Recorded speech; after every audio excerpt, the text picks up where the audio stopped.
السلام علیکم۔ آج ہمارا ٹاپک ہے ہم آواز الفاظ۔ ہم آواز الفاظ کیا ہوتے ہیں؟ ہم آواز الفاظ کسے کہتے ہیں؟ اس کی تعریف یوں ہے: بعض الفاظ املا اور معنوں میں ایک دوسرے سے بالکل مختلف ہوتے ہیں، لیکن ادائیگی کے وقت ان کی آواز میں نمایاں فرق نہیں ہوتا، یعنی ان کی آواز تقریباً ایک جیسی ہو، یا اگر فرق ہو تو معمولی سا فرق ہو، تو ایسے الفاظ کو ہم آواز الفاظ کہتے ہیں۔ آئیے کچھ الفاظ دیکھتے ہیں کہ وہ کیسے ہم آواز ہیں۔ پہلا لفظ ہے ابد، دوسرا لفظ بھی ابد ہے۔ پہلا لفظ الف کے ساتھ ہے، دوسرا لفظ عین کے ساتھ ہے۔ الف کے ساتھ جو ابد ہے اس کا معنی ہے ہمیشگی، اور عین کے ساتھ جو عبد ہے ان کا معنی ہے بندہ یا غلام۔ دوسری مثال ہے اثر اور اثر۔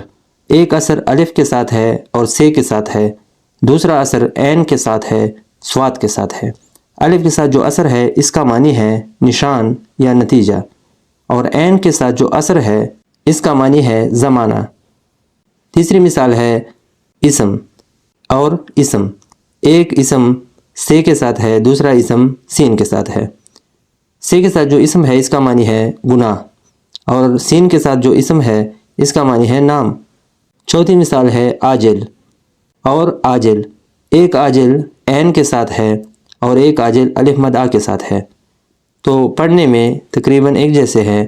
عین کے ساتھ جو عاجل ہے اس کا معنی ہے جلدی کرنے والا، اور الف مد آ کے ساتھ جو عاجل ہے اس کا معنی ہے دیر سے آنے والا۔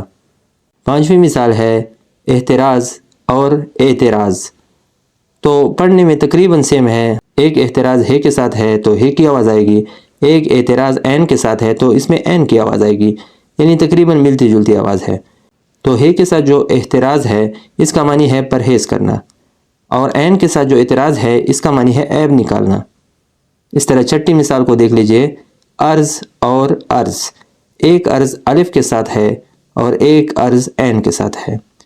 الف کے ساتھ جو عرض ہے اس کا معنی ہے زمین، اور عین کے ساتھ جو عرض ہے اس کا معنی ہے درخواست، التجا۔ ساتویں مثال کو دیکھ لیتے ہیں، اصل اور اصل۔ ایک اصل الف صاد کے ساتھ ہے اور دوسرا اصل عین سین کے ساتھ ہے۔